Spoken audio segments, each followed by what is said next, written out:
आदरणीय दर्शकवृन्द नमस्कार। My TV विशेषमा स्वागत गर्छु। म किरण सत्याल। आज हामीले हाम्रो कार्यक्रममा सशस्त्र प्रहरीका पूर्व डिआइजी कृष्ण भक्त ब्रह्मचार्यज्यूलाई निम्ति आएको छु। उहाँले आफ्नो फोर्समा रहँदाखेरि हिजोका दिनमा देशप्रति ठुलो योगदान दिनुभएको थियो। आज उहाँ रिटायर भइसक्नु भएको छ, तर पनि सक्रिय हुनुहुन्छ, देशप्रति जनताप्रति चिन्तित हुनुहुन्छ। प्रस्तुत छ उहाँसँगको कुराकानीको सार संक्षेप। स्वागत छ यहाँलाई कार्यक्रममा। धन्यवाद हजुरलाई। डिआइजी साहब, अब समय कसरी अगाडि बढिरहेको छ, के गर्दै हुनुहुन्छ? हिजोको समय र आजको समयमा के फरक पाइराख्नु भएको छ? अब हिजोको समयभन्दा जाहिर खाँदाखेरि जुन हाम्रो डेली रुटिन थियो, अफिसमा काम गर्ने, जनतालाई सेवा गर्ने, कहिलेकाहीँ मिटिङ जाने, देश र जनताको बारेमा सोध्ने, हुलदङ्गा भयो भने कसरी न्यूनीकरण गर्ने, के गरी झगडा भइहाल्यो भने द्वन्द्व भइहाल्यो भने त्यसले मिनिमम चाहिँ क्षति पुग्ने गरी मानव अधिकार संरक्षण गर्दै कसरी समाधान गर्ने भन्ने पक्षमा केन्द्रित हुन्थ्यो भने अहिले रिटायरपछि चाहिँ अझ त्यो जिम्मेवारी बढी हुँदो रहेछ। किनकि हिजो हुँदाखेरि हायर कमान्डले भनेको र नेपाल सरकारले दिएको म्यान्डेटलाई मात्रै पुरा गरे पुग्छ। अब यो पूर्व भइसकेपछि चाहिँ नेपाल सरकारले भनेको पनि हामी अन्डर नै बस्नुपर्छ र जनमासमा भनेका गुनासाहरूलाई पनि अहिले चाहिँ प्रतिनिधित्व गर्नुपर्ने देखिन्छ। त्यसले गर्दा अलिकति हाम्रो चाहिँ यो जिम्मेवारी छेर चाहिँ विरोध हुँदै गएको चाहिँ महसुस गरिरहेको छु। अहिले राष्ट्रिय स्वाभिमान अभियान भनेर एउटा संस्था पनि खोल्नु भएको छ भन्ने सुनिन्छ। हामी यो राष्ट्रिय स्वाभिमान अभियान खोल्नलाई हामी तयारीमा छौँ। हामीले समग्र रूपमा यो पेपर वर्किङ भइसक्यो।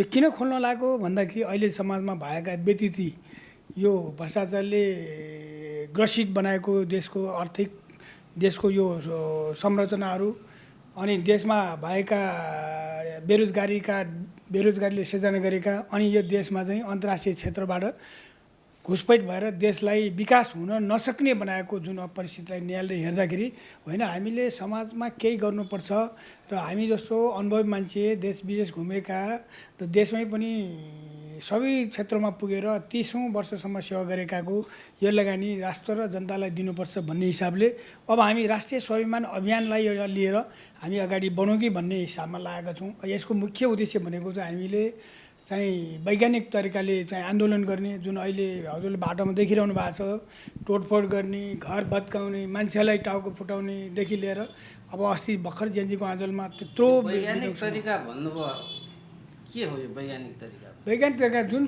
विषयमा हजुरको समस्या आउँछ त्यो समस्यामा सम्बन्धित निकायमा गएर बाइलेटरल टक गर्ने, टेबल टक गर्ने, बहस गर्ने, वैचारिक विमर्श बिछाउने, जबसम्म हुन्न त्यहीँ समाधान नभएसम्म त्यहीँ अल्काएर उहाँहरूलाई त्यहीँबाट जबसम्म समाधान हुन्न त्यहीँ चाहिँ समाधान नहुन्जेलसम्म वार्ता गरेर त्यहीँबाट निष्कर्ष हुन्छ या हुन्न भन्ने तथ्यमा पुर्याउने चाहिँ साइन्टिफिक यो रिभोल्युसन हो। यो आन्दोलन जुलुस भिडभाड नगरिकन समस्याको समाधान गर्नु एकदम यसलाई चाहिँ बाइलेटरल टक भन्छ होइन। अब चाहिँ बाइपक्ष दुई पक्ष टक भन्छ।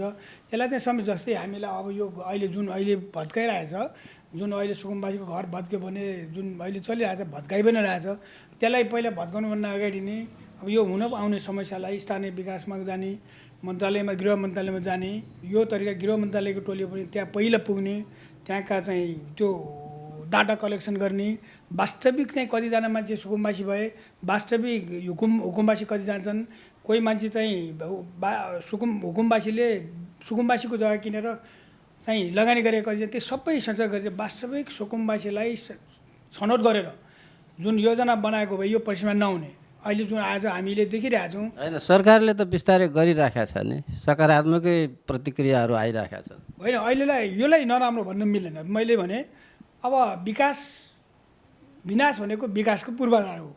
किनकि जब विनाश हुन्न तबसम्म विकासका हामी छैन। अब हामीले सुकुम्बासी नहटाए पनि यो सुकुम्बासीले भोलि गएर नयाँ ठाउँमा बस्न पनि पाउँदैन।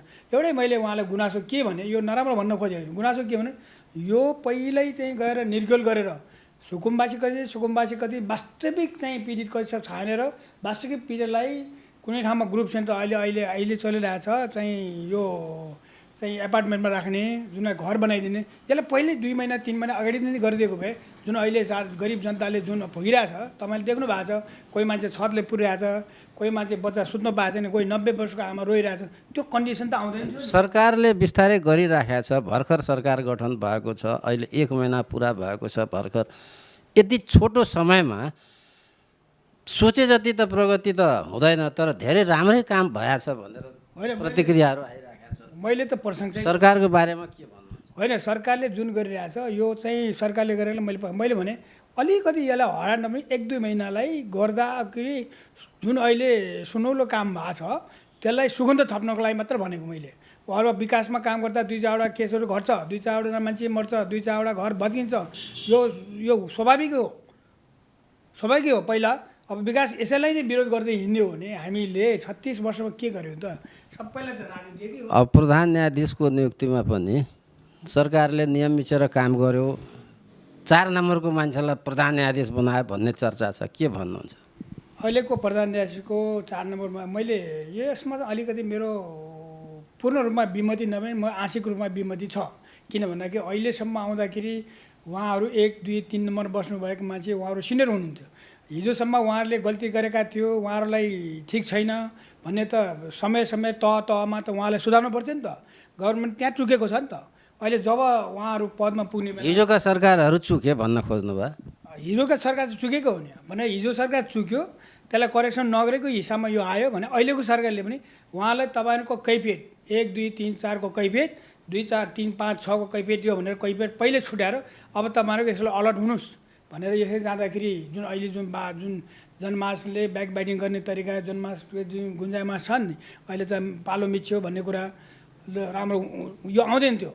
तर जहाँसम्म लाग्छ यो लेभलमा पुगेपछि पालो मिच्नु त्यति ठिक हो नि। किनकि पहिला जागिर खाँदा मभन्दा जुनियर 2 ब्याच 3 ब्याच भन्दा आफ्नै बेसिक माने पछाडिका मान्छेहरू मलाई टपेर माथि गए। अब 2 वर्षको अवधिमा माथि गएर के आखिर त जिन्दगी त साथीभाइ चाहिन्छ नि, फ्रेन्ड्स आर फर एभर भन्छ। अब यो चिज नहुने गरी अहिले पनि अब सरकारले यत्रो गरिरहेको यहीमा आएर सरकारको आलोचना गर्नुपर्ने स्थिति छैन। भोलि त्यो हो प्रधान न्यायाधीशज्यूले पनि भोलि नियम विचार गर्ने काम त छैन भनेपछि नियममा त जसलाई पनि बनाउन सकिन्छ भनेपछि उसलाई यो स्थितिमा आएर अरूलाई भिक्टिम बनाउँदाखेरि भोलिका दिनमा यो बाँकी रहेका 1, 2, 3 नम्बरबाट पाउने राज्यले पाउने सही काम पाउँछ त। अब उहाँहरूले अब त पहिलाको जुन इफोर्ट्स, उहाँको पर्फर्मेन्स, उहाँको उसको सिपलाई चाहिँ अब समाजमा दिन्छ त? दिँदैन मलाई जस्तो लाग्छ मलाई। होइन, अब यहाँ कस्तो छ भने सशस्त्र प्रहरी भयो, यहाँ त सशस्त्र प्रहरीबाट अनुभवी मान्छे, जनपद प्रहरी भयो, नेपाली सेना भयो, यिनीहरूलाई पनि विभिन्न दोषारोपणहरू आइराखेको छ, के भन्नुहुन्छ? अब समयमा लिडरसिपको कमी भनौँ या फिल्ड कमान्डर या होल कमान्डर या चाहिँ अर्गनाइजिङ चिफ उहाँहरूको बेला गल्ती भएको हुनसक्ने आधारहरू पनि देखिन्छन्। जस्तै अस्ति जेन्जीको आन्दोलन पनि हामीले चाहिँ 10 वर्षको द्वन्द्व युद्धमा नभत्केका घरहरू भत्के, 10 वर्षको द्वन्द्व युद्धमा त नभएका सिंहदरबार जले, सर्वोच्च अदालत जले, संसद भवन जले। त्यो बेलामा पुलिस आर्मीको भूमिका सशक्त भएन भन्ने कुराहरू उठाइराखेका छन्, के भन्नुहुन्छ? अब यो सशक्त मैले अघि नै भने, अब हामी राज्यले सुरक्षा फौजको लगानी भनेको राज्य, जनता, देश र जनताको प्रपर्टी जोगाउने हो। अब यो अस्तिको आन्दोलन जनता पनि जोगिएको देखेन, प्रपर्टी पनि जोगिएको देखेन, राज्य पनि जोगिएको देखेन। किनकि अब तपाईँ पल्टिहाल्यो, नयाँ सरकार आयो भनेपछि अब मलाई जहाँसम्म लाग्छ मोटिभेसन कमी। अब सुरक्षा फौजको मोटिभेसन कमी भयो कि राज्यको मोटिभेसन कमी भयो कि अथवा विदेशी दबाब बढी भयो कि यो कुरामा हामीले निर्गल गर्नुपर्छ। अब जबसम्म नेपाल र नेपालीको स्वाधीनतामा नेपाली नै अगाडि नबढेको देश चाहिँ बन्दैन।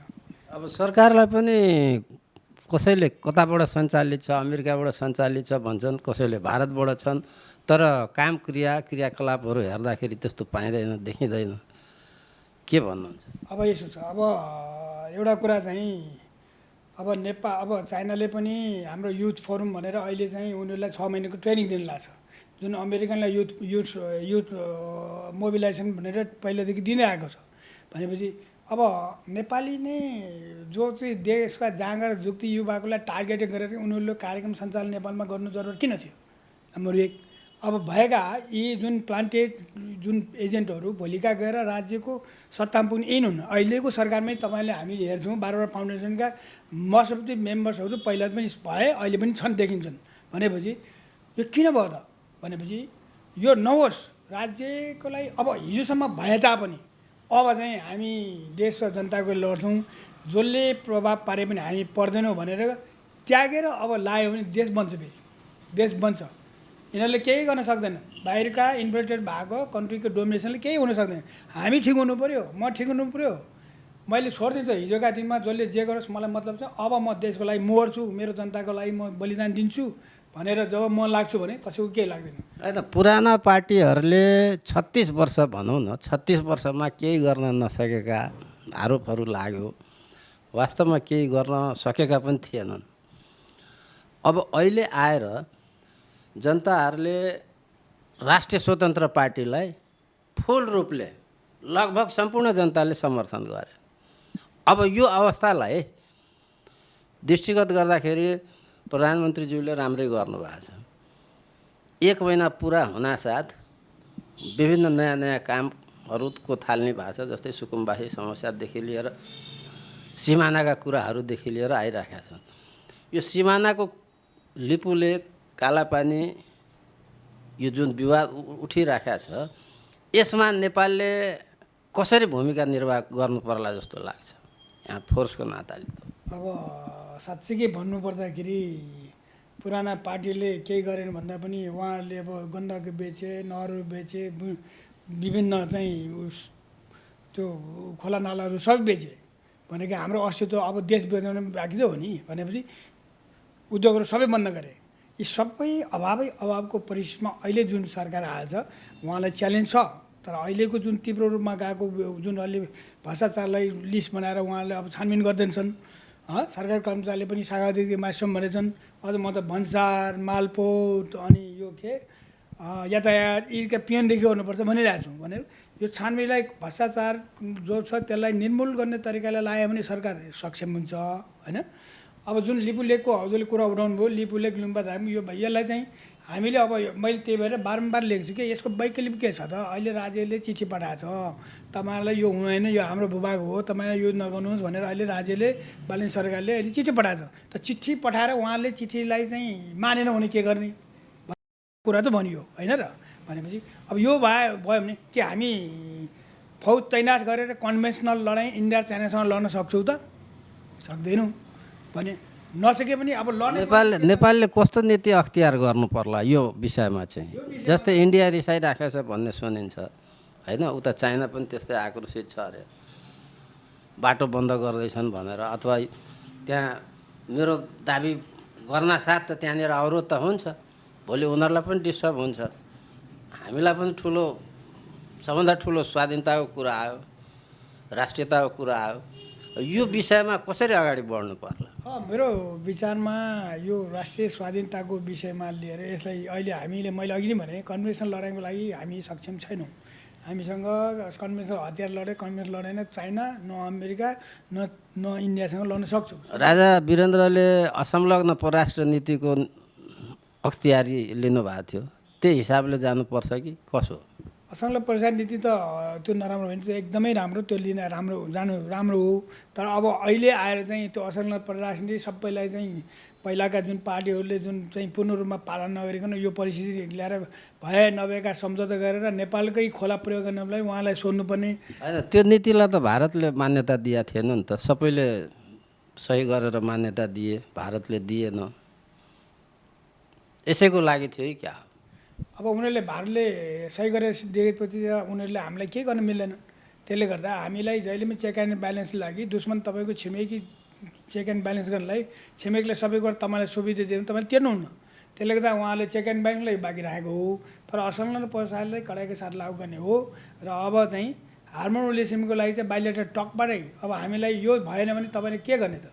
हाम्रो जग्गा हो, हाम्रो लिपुलेक लुम्बादा काला पनि हाम्रो हो, तपाईँले युज गर्नु ल, युज गर्नलाई लिजमा युज गर्न पनि पाइयो। तर लिजको बाबत हामीलाई के दिने त? तपाईँको जग्गा खेत बारी बाँझो छ भने त भाडा लाउनु पाइयो नि त। तर राज्यलाई केही कुरा हुनु पऱ्यो नि त। तर यो मेरो जग्गा हो भनेर हुनु किटान त अन्तर्राष्ट्रिय क्षेत्रमा बुझ्नु पऱ्यो नि त। यो नेपालको युज गरिरहेको उहाँलाई भाडामा भन्ने कुरो थाहा हुनु पऱ्यो नि त भने लिजमा हुनु थाहा हुनु पऱ्यो भनेपछि अब दिएन भने हामीले एउटा विकल्पको रूपमा ल भोलि यो युज गरेर हामीले के पाउने हामीले यो बङ्गालको नेपाल बङ्गाल चाहिँ यो उसमासम्म बाटो दिन्छ कि त्यसमा जानु पऱ्यो अल्टरनेटिभमा राष्ट्रलाई फाइदा हुने किसिमको फाइदा हुनु पऱ्यो राष्ट्रले जनतालाई फाइदा हुनु पऱ्यो अस्तित्व नेपालको रहनै पऱ्यो कि नेपालको अस्तित्व बेचेर होइन फेरि रहनै पऱ्यो राष्ट्रलाई फाइदा हुने हिसाबमा तपाईँसँग मैले जुन कुचै खेर जित्न सक्दैन भने तपाईँ र मेरो त रिलेसन छ तर साथी हो भनेको देखाउनु त तपाईँ र मेरो आइडेन्टिटी छुट्टै हुनु पऱ्यो नि त होइन भने सरकारको काम कारबाहीप्रति कतिको सन्तुष्ट हुनुहुन्छ सरकारले गरिराखेका कामहरू अहिलेको बालेन सरकारको जुन स्पिड इन एक्सन म पूर्ण रूपमा खुसी छु तर एउटा दुईवटा मैले भने करेक्सन गर्नुपर्ने उहाँमा छ उहाँलाई मैले बारम्बार भन्थेँ लुक लिसन थिङ्क वर्क अहिले बालेन सरकार के छ लुक गर्ने लिसन र थिङ्क नगर्ने वर्क गर्ने तर लुक लिसन थिङ्क वर्कको प्रिन्सिपलमा गऱ्यो भने यो अहिले जुन छन् जुन जनताहरूको भनाइहरू चाहिँ बालेन सरकारले गरिबलाई मार्यो सबैतिर चाहिँ हिजोसम्म चुपचाप घनिसाप मात्रै चुपचापले अब बस्ने सखाप भन्ने टाइपको जुन आएको छ नि होइन पुराना दलहरूले पूर्ण रूपले हरेक कुरोमा विरोधै गरिराखेका छन् उनीहरूले त झन् बालेन सरकारलाई सहयोग गरेर देश बनाउने कार्यमा ठुलो भूमिका खेल्नुपर्ने बेलामा हरेक कुरोमा विरोध भइराखेको छ के कारण होला अब यसो छ अब पुराना दलहरू करप्सनले लिप्त भएर करप्टेडै हो पूर्ण रूपमा करप्टेड भएको बेला अब यो बालेन सरकारको जुन स्ट्रङ जस्टिस रुल अफ ल इम्प्लिमेन्ट गर्ने भन्ने जुन स्ट्रङली लागिरहनु भएको छ त्यसले लाग्यो भने त यो पुराना दलका भ्रष्टाचार लुजा यो त्यो अर्गनाइज क्राइम गर्ने अर्गनाइज त्यो करप्सन गर्ने यो सबै पर्ने भए भनेपछि अब कुनै न कुनै रूपमा जेलिङ एक्सन भन्छ यसलाई उसलाई त जिस्काएर त्यो तरिकाले बायस गराउनु खोजिरहन्छ ठुल्ठुला दलका ठुल्ठुला प्राय प्रत्येक नेताहरू जस्तै पर्ने भए कारबाहीमा त्यो डरले पनि यिनीहरू आतिएका हुन् कि ठुल्ठुला दलका ठुल्ठुला नेता मात्रै होइन त्यहाँ साना नेताहरू पनि पर्छन् किनकि मैले अहिले भने नेपालको लागि अहिले जुन बालेन सरकारले विदेशमा अमेरिकाले 50 मिलियन असी लियो होइन कति मिलियन जुन अहिले वर्ल्ड ब्याङ्कबाट लियो त्यो लिनै पर्दैन भने जुन भ्रष्टाचार गरेका लिस्ट छ लिस्ट छानेर त्यसको सम्पत्ति सबै सम्पत्ति चाहिँ राज्यकरण गरिदिने टोनखेललाई जम्मा गर्ने तिनीहरूलाई खाना बस्नलाई पुग्नेसम्म दिने त्यसलाई मानवताको नाताले दिने अरू सबै राष्ट्रियकरण गरेर सबै बाहिर जम्मा गरेर देश बन्दैन भने कि व्यापारलाई पनि के गर्ने भने व्यापारलाई पनि कर तिरेको ट्याक्स ब्याक बाँकी पैसा सबैले म पनि हिजो जाइरहेको डिआईसँग पुगेको मेरो डिआई भनेको 30 वर्षमा मैले कमाएको तलब विदेश गएको तलब भत्ता जोडौँ बाँकी भएको लानु सरकार लानुहोस् सबैको गरौँ न त्यो गरेपछि देश बन्दैन भने भनिन्छ भ्रष्टाचारीहरूलाई कारबाही गरियो भने उनीहरूबाट कमसेकम पनि 10 वर्षसम्म देश चलाउने खर्च निस्किन्छ भन्छन् के कसरी होला यो सही हो कुरो अब तपाईँले देख्नु भएको छ अब कोही मन्त्री हुन पाएछ भने काठमाडौँमा पजेरो चाहिन्छ सरको अनुभवले के भन्छ यो कुरा सही हो 10 वर्ष होइन 20 वर्ष नेपाल चलाउन पैसा यहीँ छ ल्याउँ न अब स्विस ब्याङ्कमा भएको ल्याउँ विदेशी ब्याङ्क भएको सबै पैसा तानौँ नेपालमा ल्याउँ यहाँ पनि भएका सबै ब्याङ्कको पैसा हिसाब गरौँ राखौँ 20 वर्ष चलाउनु पुग्छ कहीँ लिनु पर्दैन हामी त यो अमेरिकाभन्दा माथि जान्छु ल अहिले अमेरिका $1,82,000 उसको प्रत्येक व्यक्ति ऋण छ हामी त 82 नेपाली डलर नेपाली रुपियाँ हो केही पनि छैन अमेरिकामा धनी हो हामी अमेरिकाका हजुरको 10 रुपियाँ 20 रुपियाँ जग्गा पाइन्छ त्यहाँ कहाँ पाइन्छ उनीहरू हाम्रो हो उनीहरूको लिजमा लिने हो यत्रो जङ्गल लिनु होला लिजमा 100 वर्ष 50 वर्ष लिजमा लिएर चलाउने कहाँ पाइन्छ हामी अमेरिकामा पनि धनी मान्छे हो हामी तर यहाँ व्यवस्थापन बिग्रेको छ यहाँ व्यवस्थापन गर्ने नेतृत्व खराब भएर बिग्रेको नेतृत्व सुधारौँ न अहिले बालेन सरकारले जुन चाहिँ लिडरसिप यो देशको लागि म मर्छु म जनताको लागि मर्छु भनेर जुन उडान लिएछ लाग्नु 2 वर्ष लाग्नुहोस् देश स्वर्ग बनाएर म कान काटिदिन्छु मैले स्वर्ग बनाउनुहुन्छ उहाँले तर यो स्पिड अफ मोमेन्टमलाई कायम गर्नु पऱ्यो यसको लागि चाहिँ यो पुराना दलहरू पनि हिजोसम्म जे गरेर मैले अबका दिनमा मैले गर्नुहुन्न भनेर सबै बालेनलाई सपोर्ट गरेँ भने जहाँसम्म त बालेन पनि मान्छे हो उहाँ सम्मान्य प्रधानमन्त्री मैले बालेन भने सम्मान्य प्रधानमन्त्री पनि मान्छे हो उहाँले सबै कुरा बुझ्छ उहाँको एउटा ठुलो भिजन लिएर नेपाल बनाउँ भने त्यागबाट उहाँ पुग्नु भएको छ उहाँले त्यसले गर्दा अब म सबै समग्र पार्टीलाई पनि के भन्छु भने हिजोका दिन छोड्नुहोस् आफूले सम्झ अब उहाँहरूलाई के दिनु पऱ्यो भने यो जो करप्सन लगाएका अब एकदम अकुट सम्पत्ति कमाएकाहरूलाई 1 महिना टाइम दिने तपाईँको स्वैच्छिक आफ्नो सम्पत्ति सार्वजनिक गर्नु नभए सरकारले छानबिन गर्दा तपाईँ पढ्नुहुन्छ भन्नुहुन्छ आफैले छानबिन ल्याउँछ 3 दिनमा त दिनु पुग्छ लालपूजा आफैसँग हुन्छ ब्याङ्कको आफैसँग हुन्छ तलब कति आयो तपाईँलाई थाहा चाहिन्छ भनेपछि 1 महिनाको टाइम दिउँ नि त सबैलाई। टाइम दिएर तपाईँ आएर पनि हामी छानबिन गर्छौँ भन्नुहोस्, यो देश बन्छ कि भनेर त्यहाँ बल्ल थाम्छ। बालन सरकारले मैले यही निवेदन गर्छु, छान्नुहोस्, यो करप्सनमै लाग्नु, अरू केही नलाई करप्सनतिर लाग्नुहोस्, करप्सनतिर लाग्नुहोस्। ठुलो ठुलो उपलब्धि हुन्छ। केही गर्नै पर्दैन। अब देशै विकास गर्ने अल्टरनेटिभ खोजेर विकास गर्ने हो भने नेपालमा पर्यटनलाई गर्नुहोस्। पर्यटन किनकि विश्वका मान्छेहरू यहाँ ठुला ठुला महल हेर्न आउने होइनन्, ठुला ठुला मार्केट हेर्न आउने होइनन्, यहाँ चाहिँ ट्रेडिसनल मन्दिरहरू हेर्न आउने हो, ट्रेडिसनल गाउँ हेर्न आउने हो, ट्रेडिसनल कल्चर हेर्न आउने हो। हाम्रो कल्चर विश्वमा फेमस छ, यो हेर्न आउने हो। यसको लागि के टुरिस्ट आउनु बाटो पनि बनाउनलाई सुरक्षा दिने हो। सुरक्षा पनि यो सेक्युरिटी फोर्सहरू हेऱ्यो भने कम्युनिटी पुलिस भनेर खडा गर्ने, गाउँ गाउँमा टोल टोलमा खडा गर्ने, सो भोलिन्टियर्स लिने, अब थोरै थोरै बहाइदिने गरिहाल्छ। टुरिस्टलाई के गर्नु पऱ्यो, जहाँ गयो भने सुत्न पाएको सेफ हुनु पऱ्यो, बिरामी भन्यो अहिले हेलिकप्टर ल्याउने हुनु पऱ्यो। यो दुईवटा चिज भयो भने त नेपाल बन्छ नि त। एउटा करप्सनलाई चाहिँ भएको पऱ्यो सबै ल्याउने, अर्कोतिर टुरिज्म र हाइड्रो पावरलाई इन्हान्स गरिदिएपछि नेपाल मलाई जहाँसम्म लाग्छ उहाँले सोचेको उहाँको 5 वर्ष टाइम हुन्छ, 3 वर्षमा हामी अमेरिका बनाउन आइजान्छौँ। अब कार्यक्रमको लगभग हामी अन्तिम चरणमा छौँ। अन्तमा यहाँलाई मनमा लागेका केही कुराहरू छन् भने नेपाली जनता सामु राख्दिनु। म नेपाली जनतालाई, समग्र नेपाली जनतालाई यो 10 औँला जोडेर विनम्र अनुरोध गर्छु कि बालेन सरकारको अहिले जुन कुरा काटिरहेछ, कुरा खनाइरहेछ, पार्टीको झोलो भएर होइन, सच्चा राष्ट्रभक्त देशभक्त भएर आफूले मनन गरेर मात्र लाग्नु हुनु भने विनोद अनुरोध गर्दै देश विदेशमा रहनुहुने सम्पूर्णलाई, तपाईँले विदेशमा बस्नु भएको छ, नेपालमा जन्मेको जन्मसिद्ध नागरिकको नाताले विश्वका जुनै पनि ठाउँमा अधिकार पाउनु भयो, त्यहाँ गएर कमाउनु भएको छ। त्यो कमाएको केही लगानी नेपालमा गर्नुहोस्, नेपालमा उद्योग लगानी गर्नुहोस्, नेपालमै आएर तपाईँ व्यवसाय गर्नुहोस्, अथवा व्यवसाय गर्न कसैलाई प्रोत्साहित गर्नुहोस्। नेपाली जुन विदेशमा गएको जनताले पनि नेपालमा आएर काम गर्ने वातावरण सिर्जना हुनसक्छ र यहाँ भएका बेरोजगारलाई पनि नयाँ उद्योग खोलेर हुन्छ कि पुरानो उद्योग बन्द भएका जुन पुरानो भएका उसलाई पुनः स्थापना गरेर रोजगारी सिर्जना गऱ्यो भने हामी स्वर्ग मात्र होइन सुगन्धको स्वर्ग बन्छ भन्ने चाहना गर्दै बालेन सरकारलाई यही बाटोमा लाग्दै आगामी दिनमा कार्ययोजना बनायो र तीव्र इसमा यो मोमेन्टमलाई ब्रेक नगरियोस्। ब्रेक गर्ने बित्तिकै यहाँ अनेक हुनसक्छ, नगरोस् भन्ने म आह्वान गर्दै उहाँको कार्यकाल पूर्णरूपमा सफल होस् र समग्र जनताले उहाँलाई सहयोग गर्नेछ। विशेषतः राष्ट्रिय स्वाभिमान नेपाल यो कुरामा हामी सधैँ समर्थन छौँ भन्ने कुरा जानकारी गर्न चाहन्छु। समय दिनुभयो, धन्यवाद। यहाँले पनि यहाँ आएर बोल्ने अवसर दिनुभयो। देश र जनताको सामु राष्ट्रिय स्वाभिमान अभियानको चाहिँ योजना र नेपालको वार्तालाप परिवेशको बारेमा केही बोल्ने अधिकार दिनु, त्यसको लागि म यहाँ यो सम्पूर्ण यो माइटी टेलिभिजनका सम्पूर्ण परिवार लगायत किरण दाईलाई मेरो आत्मादेखि धन्यवाद दिन चाहन्छु। आदरणीय दर्शकवृन्द, तपाईँहरूलाई हाम्रो कार्यक्रम कस्तो लाग्यो प्रतिक्रिया पठाउन नबिर्सनुहोला। धन्यवाद, नमस्कार।